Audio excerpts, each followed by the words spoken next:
Hi, and welcome to the Bruce Channel. I'm Bruce, and yes, we were busy last week, and we're busy again this week. Last week it meant no show. This week it simply means it may be a little shorter than most. Sort of like me. Well, the obvious first stop has to be the big game. You know, the big game. Actually, I don't have to call it that. I can call it the Super Bowl because I'm not using it to sell anything. But make no mistake, the NFL owns the trademark for Super Bowl, which is why for weeks, stores, vendors, shopping channels, they're pitching a TV and they say it's a great TV. Think how much fun you'll have with your friends over. And if you get it today, we'll guarantee you have it in time for this. They never say that. In time for the big game. I wouldn't be surprised if one day, or maybe already has tried, the NFL tries to trademark the big game. Of course, if they did, then we would coin another term.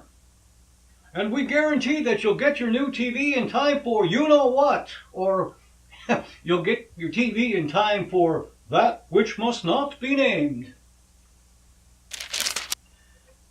So I don't know who's going to win tonight. To iterate, before the very first game of the season had been played, I predicted New England would win the Super Bowl, picking them over the Arizona Cardinals. Injuries and other complications kept them from making the playoffs, but this could be a really great game, or it could be a dog.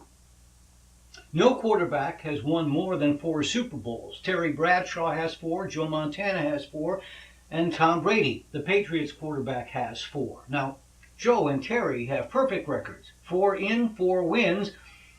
Tom has a couple of losses, But the Patriots play smart. They wear you down. Defensively, they wear you down. But on the other side, Atlanta's Matty Ryan, Matty Ice, has lights out numbers this year. The Falcons have scored more points than anyone else this year. So what we get is New England's best in the NFL defense trying to stop Atlanta's best in the NFL offense. This is a classic case of irresistible force meeting immovable object. Now, I don't know of any reason to change my original pick. The Patriots are one of any sport's all-time dynastic greats. But in their 4 Super Bowl wins and also in the losses, there was no blowout. They were all close. The first one they won came on a last-second field goal. The last one came on a last-second interception, saving what would have been Seattle's winning touchdown. You may recall Madden football 2 years ago.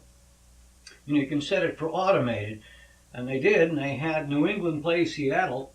And it not only predicted New England's win over Seattle, remarkable, it also predicted the exact score. So they ran it again this year with the Falcons against the Patriots. Take a look. All eyes on number 12, getting them back into Falcon territory and looking to make NFL history. Here we go. This is it. The game comes down to this.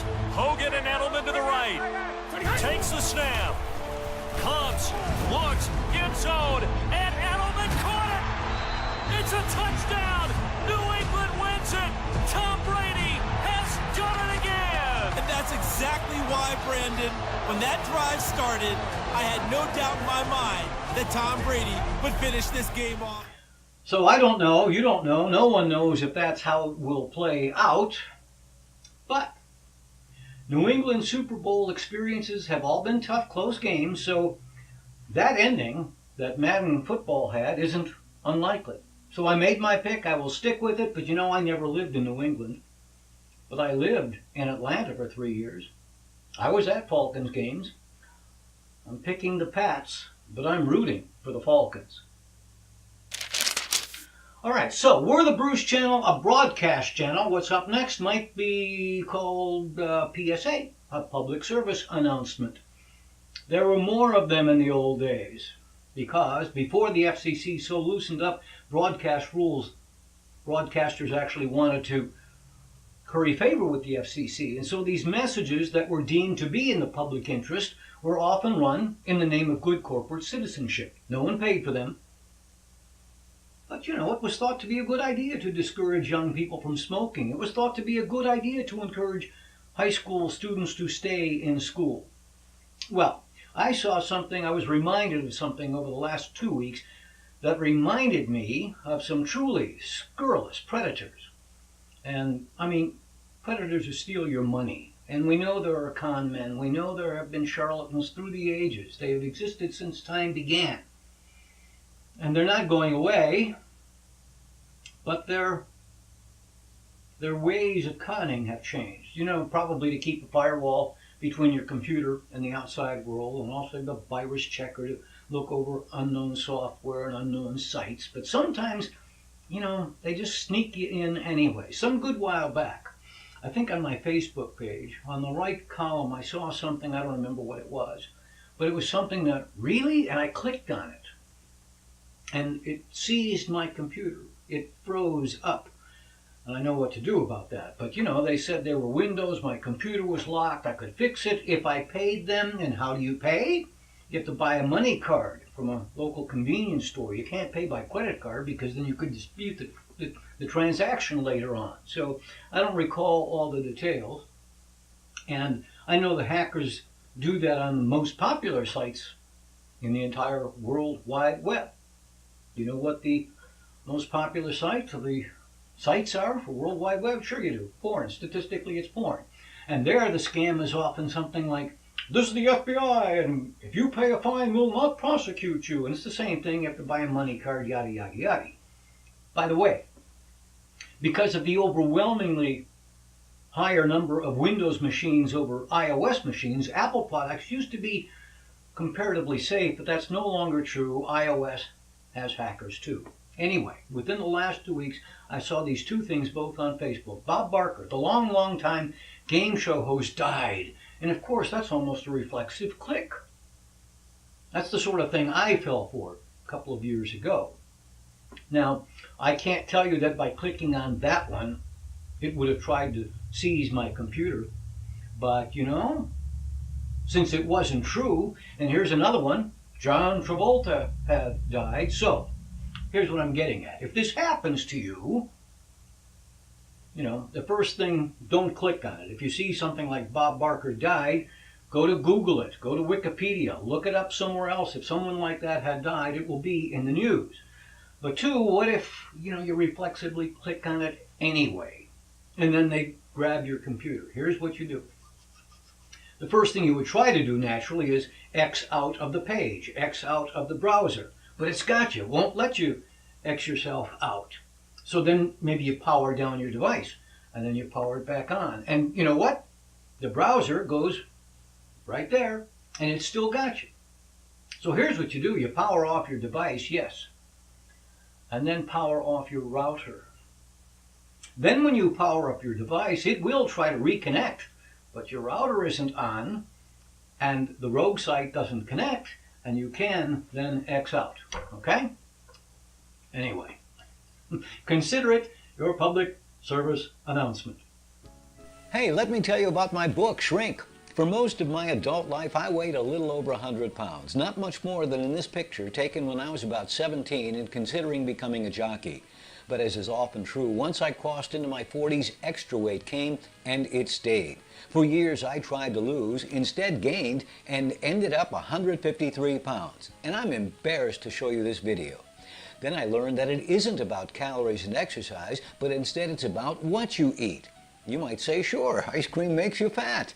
But there were surprises, things like orange juice not being such a wise choice if you're trying to lose weight. So I just made some basic changes to what I ate, not how much, and the weight just fell off. Now, nearly 3 years later, it is still off. And don't misunderstand, I'm eating foods I like, not bamboo shoots. Friends ask me how I did it so often, I put it in a book. It's available as an ebook for all platforms, and the print edition is available at barnesandnoble.com and amazon.com. Hey, you can shrink too.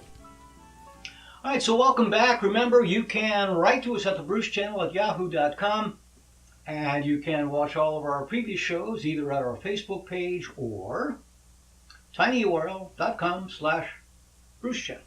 All right, so it's been rather eventful. Now, I was hoping to be able to tell you more than I can, and I was hoping to even show you a clip, but at my deadline, I still cannot. But the feature film Obamaland did release this week, but at my deadline, I haven't seen it. Maybe next week I'll have more for you. However, what I do know is this: it has been retitled. Originally, we thought it was going to be Obamaland, but it has been rechristened Obamaland Part 1, Rise of the Trump-publicans. And here's a bit of the trailer.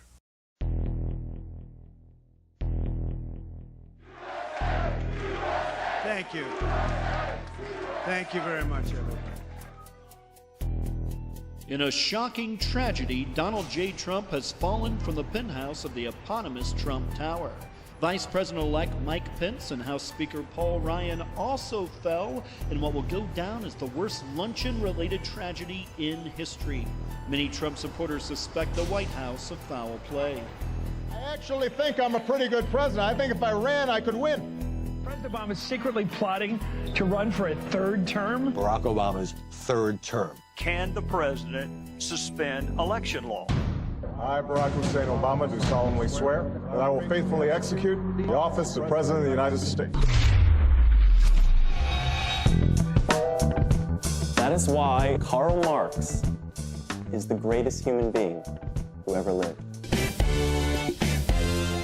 And that's all I can tell you right now. Hopefully, again, by next week I'll have seen the whole thing, tell you how you can see the whole thing. Now, the other thing that happened this week, it hasn't changed anything, but it has the potential to change everything. As you know, I've been doing what I can do to act in films, like Obamaland or anything else, but the truth is, by myself, it's difficult. Not only because there's a bajillion other people who want to do the same thing, but sometimes it can be difficult to even know what's being cast. So I'm the narrator for Obamaland, and I've done some shorts, and I've been in some things, but you know, Amazon, Netflix, Hulu, Vudu, HBO, AMC, Showtime, they're all having in-house shows, and that doesn't even mention the traditional broadcast networks, CBS, NBC, ABC, and Fox. So there's lots of film work out there, but I didn't know of some of them. Why is that? Because the people who really know aren't so much the actors, it's the actors' agents. So I updated my reel, and I'm pleased to tell you that as of this past week, I am not only a professional actor, I am a professional actor with representation. Maryland's Agency. And yes, they have a Facebook page, and as is true for so many things, likes count. So if you have a chance, go to Maryland's Facebook page, give it a like. And they're the real deal. They cast for a lot of projects across a lot of states, Vancouver even, in Canada, and for example, they cast for House of Cards. All right, had there been a show last week, I certainly would have paused to note the passing of Mary Tyler Moore. She died January 25th at the age of 80. She was television's second queen. The first, of course, was Lucille Ball. Ms. Moore had been in poor health. I think diabetes had caused her to go blind, but she was one of the special people. You know, special people as in they don't invent automobiles or computers or find cures for cancer or polio. Instead, they touch every one of us. Those whose expertise is crunching numbers still sometimes need to smile, and she could make us do that.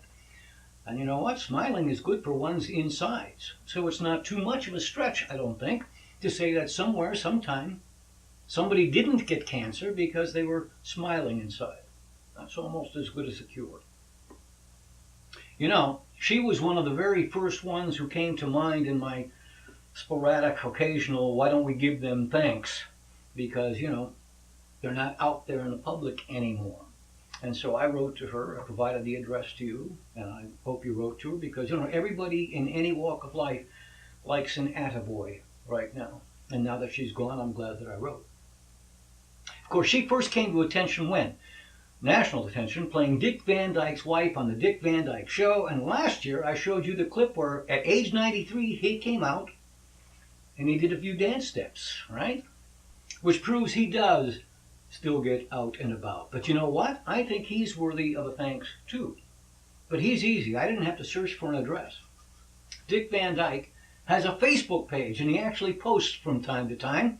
Really, he does, seriously. So, you know, if you feel like it, take a moment, go to his Facebook page and say, you know what, thanks for all the good times. All right, finally, some quickies on February 2nd, Groundhog Day. The most famous weather rodent, Punxsutawney Phil, over on Gobbler's Knob in Punxsutawney, Pennsylvania, he came out and he saw a shadow. They had 6 more weeks of winter. While not as famous, though, over in Lilburn, Georgia, they have their own groundhog. His name is General Beauregard Lee. General Beauregard Lee. And he did not see a shadow, predicting, therefore, an early spring. All, of course, it's all nonsense. But you know, in early February, it's not bad to have something to make us smile about. Oh, and for what it's worth, this shot was taken after it peaked. But nevertheless, I wanted to show you that my winter jasmine this week had spent about a week pretending to be fully aflame. The burning bush. Speaking of burning, here's an interesting little fact. Yeah, so, you know, the store is out of candle, buy crayons. Lastly, Marge lets Nora see Sharon's telegram. All right, so we're out of here for this week, but I hope your upcoming week is the best one you've ever had.